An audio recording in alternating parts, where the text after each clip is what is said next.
Sometime in the early 90s, a certain South African came back from Italy with a suitcase full of contraband vines. And the wine in my glass exists because nobody stopped him. Now this is the brand new Steenberg Canvas Blanc 2024, but stay with me because the suitcase actually matters. According to Jamie Good, the very first Nebbiolo clones to reach South Africa were smuggled home during a now legendary recce by a group of South African winemakers traveling through Piedmont in 1992. Now the vines from that shipment are still coyly referred to as the suitcase clone, which is the sort of euphemism that really can only survive in the South African wine industry, an industry packed with smoke and mirrors. Today, there are roughly 26 hectares of Nebbiolo in the national vineyard of 85,000. So you could probably walk the length of every Nebbiolo vineyard in the entire country in one afternoon and still be home in time for dinner. And the very first block was planted in 1994 and it's still growing today. It's at the southern end of the Constantia Valley on a farm called Steenberg. But that's not really why we have gathered here today, brethren. We are here because that same farm has just released a brand new wine. And three things make this bottle special. Firstly, a frankly unfair set of climate conditions, which that smuggled vineyard happened to prove. Two, a winemaker who is so decorated she probably needs a planning permission just to build her own trophy shelf. And three, a legacy of genuine unicorn wines from Sauvignon and Sémillon, which include the Magna Carta, which it sells in Europe for about €60. It's been named Platter Best Cape Bordeaux White Blend 2 vintages in a row, and it really is a wine in a league of its own. But to discuss all that, we need to start today with Nebbiolo. And why, you might ask? Why on earth would we touch on Nebbiolo when we're here to discuss Sauvignon Sémillon blends? Well, two reasons. First of all, the new Canvas range is not one wine but three, and one of them is a Nebbiolo made from that very block that we've just been talking about, which means that back in 1994, Steenberg was the estate that took a gamble on this grape that nobody else in the country would dare to have done for at least another 5 years. And second, that vineyard is still there. So 30 years on, it's still producing genuinely delightful single cultivar Nebbiolo. And that is concrete evidence of the first thing on our list, which is the climate. You see, Nebbiolo is an absolute diva. It's rock star level diva. Some people will even tell you that it out-mopes Pinot Noir, and Pinot Noir is the one they actually nicknamed the heartbreak grape. But it's a very specific kind of diva. So let me explain by using a rock analogy like you do. In 1982, Van Halen's touring contract banned brown M&Ms from the dressing room. It was Article 126, on pain of forfeiting the entire show should a brown M&M be found in the dressing room. So David Lee Roth sees a brown M&M in the bowl in their change room, and the band does not go on stage. Now this seems like absolute peak rock star nonsense, except the rider was a phone book. It was weight loads, rigging, power drawing, safety specs, page after page after page of it. And so the M&M line was buried in the middle of all that, and buried deliberately. So if Roth found one brown M&M, he knew that nobody had read the contract, which meant the stage might not be structurally sound. In fact, in Pueblo, Colorado, it was not. It collapsed rather disastrously. So that diva request, Article 126, was never a demand, it was a test. Now, back to Nebbiolo. Nebbiolo, the diva, works in exactly the same way. It's not that it wants a lot of things. It wants one extremely specific thing, and it will accept no substitute. It turns up with a contract. If you honor the contract, the results can be spectacular, as Barolo and even Lange now can prove. And this is why people all over the world have kept planting it in places it had no business being planted, because they were so desperate to try and re-achieve that beauty. California tried, Australia tried, Argentina tried, and unless the site was genuinely exceptional, the wine came back tasting a little bit like you'd been sucking loose change through a dusty sock. Which brings us back to Steenberg's little suitcase clone block that has been quietly passing that diva's test ever since 1994. Because here is the thing, Nebbiolo will not ripen properly anywhere warm. It needs a long, cool, drawn out autumn, or it sulks. So that block is not just a fun bit of dinner party trivia, it's a thermostat. It's a thermometer. The vineyard is telling you exactly how cold it gets down on the southern end of Constantia. And that cold is the entire reason that the wine in the glass today exists. Now, I went digging into Constantia properly in a recent video, so I'm going to give you the short, messy version here and put the full thing on screen for you at the end. The short, messy version is, despite what every textbook will tell you about Constantia as a region, Constantia is not actually one thing. It's a tale of two cities, if you like, except they're not actually cities. Last time we were up in the north on the warmer north-facing slopes, and today we're down at the very southern end, which is where Steenberg keeps all of its vineyards. And if you look at how the land actually lies, you'll notice something. The Constantia Berg is the wall at your back. It's not a lid. It will shelter you from plenty, but it does absolutely nothing to stop what comes up from below. And what comes up from below is False Bay, about 10 kilometers away, with the Atlantic and the Benguela Current about the same distance the other way. Then that southeaster arrives, the Cape Doctor, and it funnels straight through across the valley. And as I've said before, it does not stop to apologize along the way. This place is icy cold. It was built for white wine and arguably make some of the most famous Sauvignon Blancs in the country.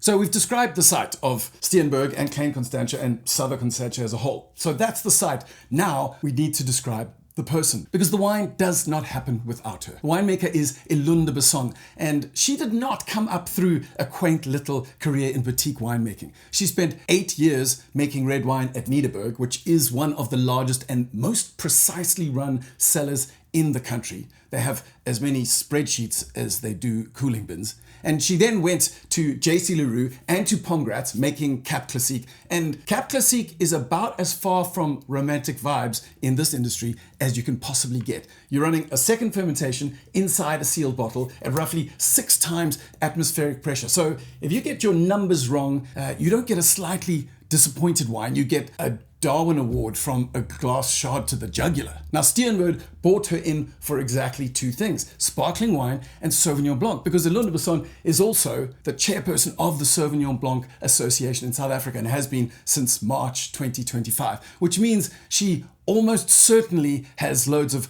leather-bound books and her office smells of rich mahogany. But here's the bit that I find genuinely lovely, particularly about the Canvas range, is that the most technically rigorous numbers first winemaker you could hope to meet is now producing a range of wines named after a blank canvas. Science on the one side and art on the other. You could hardly ask for a happier marriage of the two halves of this job.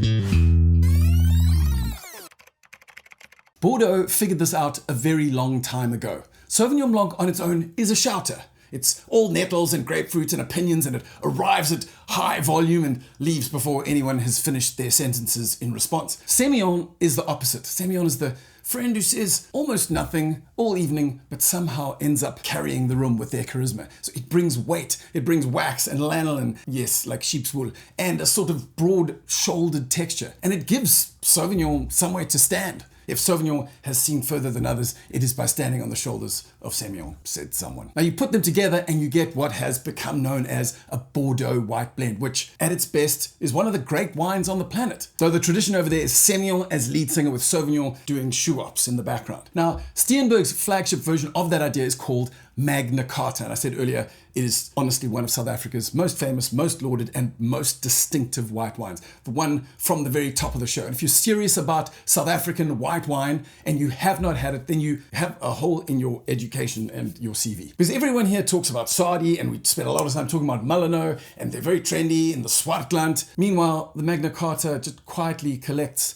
national titles down on the southern end of its own little valley. Now, it's definitely not an easygoing wine. It's a kind of like a Radiohead wine. No one puts it on to relax. It's one that you will drink and then still be thinking about in 20 years' time. So here at the farm gate for a Steenberg Magna Carta goes for about 850 Rand, and it's worth every cent, which is a sentence that I've probably said out loud quite a lot, usually while putting the wine back on the shelf because of real world financial constraints. But that is Magna Carta. That is the unicorn. If you can get it, drink it. And partially it's because of that unicorn that the Canvas Blanc matters. Because, and I don't think I'm the only one that this applies to, the Canvas Blanc is Steenberg's first Sauvignon Sémillon blend that I can actually afford. So the only question really worth asking today is, how much of that unicorn spirit came along for the ride in the Blanc? And that brings us finally to what is actually in the glass. So technically, one would call this a Sauvignon Blanc if I wanted to, because it is 86% Sauvignon and 14% Sémillon. In South Africa, label law says you only need 85% of a cultivar to put the name on the label. So it sits further from a Bordeaux white model than Magna Carta does. Magna Carta is closer to 60-40 split between those two cultivars. But before you write off that 14% as a rounding error, you should know that Steenberg's own Sémillon was named Platter's Sémillon of the Year in 2024. So that 14% is definitely not a filler. That is the best Sémillon in the country, turning up to play a supporting role in the Canvas Blanc. And one more thing that is worth knowing, the wine replaces Steenberg's old barrel fermented Sauvignon Blanc, which I made a whole video about and which is also going to be on the screen at the end. So if you want to deep dive on how they farm 23 separate blocks on this property, that video is waiting for you at the end. Right, talking about percentages and star ratings is a bit like reviewing a film by critiquing its runtime. So I'm going to do less talking and more drinking. So when we get in the glass and give this guy a sniff, well, we get, first of all, one of my favorite notes because it makes me feel clever, because it makes me think of Sémillon immediately. So in a blind tasting, if you taste lemongrass, or smell lemongrass rather, that's usually a sign that probably there is some Sémillon in the wine. But then, above and beyond that, there's also a slightly candied burnt sugar element of Rose's lime marmalade. And if you've never had Rose's lime marmalade, then any lime marmalade, I guess. And there's a touch of green leaf and herbal lift to it, and black currant leaf is one that keeps popping up. And that's really important because all of the best Sauvignon Blancs in South Africa, in my mind, have this really distinctive note of black currant leaf. And you notice that purely because it feels out of place in a white wine. But another wine that has that is not oaked, it's just straight Sauvignon, is insane, is the Steenberg Black Swan. Hugely engaging wine, which shows you what can be done with Sauvignon in southern Constantia. So that's another one to track down. But back to this wine, we had Rose's lime marmalade, we had lemongrass, and there's a mineral kind of chalk dust thing going on. There's even sour lemon candy. If you've ever had Warhead sour candies, the white one, that's exactly what's in there, but in a classy way. That comes from the fact that the wine does spend 9 months in barrel, and 20% of that is new. So that's why you can have, instead of fresh lime fruit, you can have a touch of lime candied marmalade, or instead of just fresh lemon vibes, you're getting that kind of candied lemon Warhead thing. So that caramelized edge will come from some of that oak contact. And there's also a little bit of smoke, which partly could be oak and part of it could just be that beautiful smoky flinty character of the Sauvignon Blanc itself. And I'd be amiss if I did not mention this kind of hint of jasmine flower. Perhaps you would expect elderflower, but this feels like a little bit like when you get really close to a jasmine blossom, and the aroma at the core is almost savory, almost slightly meaty, but in a beautifully jasmine-y, florally way. You're gonna have to get your nose into a jasmine blossom before you believe me. And finally, which is surprising but delicious, is a little bit of white pepper, really distinct and clear. So let's get into the palate and see what it tastes like.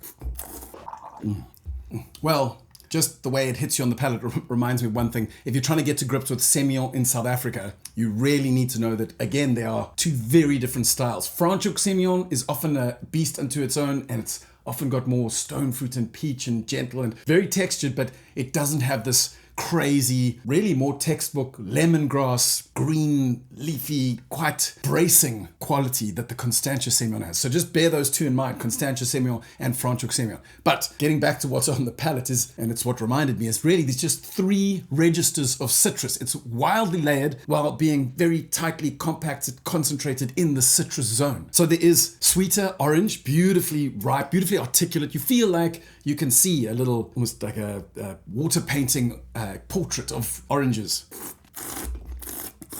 But then the sweeter orange is set up right against bitter white grapefruit, which is just a beautiful contrast. And in the middle, which keeps your jowls watering quite incredibly, is this beautiful lime juice. I talked about the sort of caramelized lime marmalade earlier, but on the palate, it's fresh, concentrated orange, lime juice, grapefruit. And there's nothing hollow about this. There's real power to this wine. And perhaps in that sense, there is that DNA that comes down from Magna Carta, which in itself is enormously powerful while still being very articulate, very distinct, very clear cut, but it has a feeling of muscle to it. So there's enormous power, there's total control, and not 1 second of this wine is spent trying to convince you that it's powerful. It just is. Now, the next bit is the most useful thing in this whole video, so don't skip it. The wine changes as it warms up. So straight out of the fridge, you'll get the tight, tart, lean elements, but you give it 20 minutes in the glass, and that citrus register turns up, maybe even a little touch of stone fruit that I mentioned from Franschhoek pops in there, and then the bitter grapefruit rounds off a little bit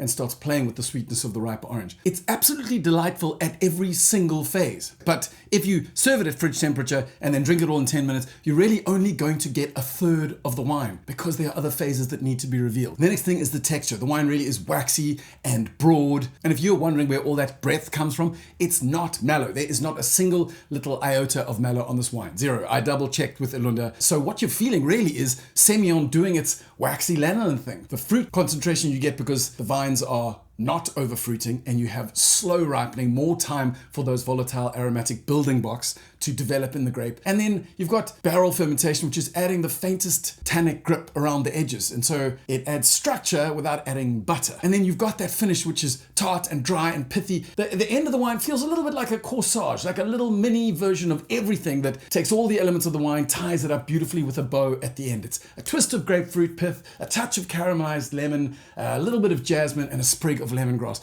all tidily presented on the tail. Now, in case you had not noticed, the fruit on this wine is enormous. We said broad, layered, rich, and this is not one of those lean, nervy little whites that apologizes its way across your palate. So you might reasonably ask, how does that happen? Well, if you have a look at the label, you'll see it is 14% alcohol. That is properly, unapologetically ripe wine. And yet, it's still vibrant, it's fresh, the lime still wound as tight as a watch spring on Red Bull. And that really is the magic. And that's not just the cold end of the valley, it's Constantia full stop. The ocean cools the air. I've said before, it acts like a heat sink. But while it's acting like a heat sink, nobody turns off the sun. So the fruit hangs out there for weeks longer than it would anywhere warmer, and it's slowly stacking up those flavor building blocks. And the sugar is growing slowly while the cold keeps its grip on every last little gram of natural acid. Just a beautiful environment to make grapes. In most of the winelands, you get to pick one, the acid or the fruit. Now down here, you get to have both.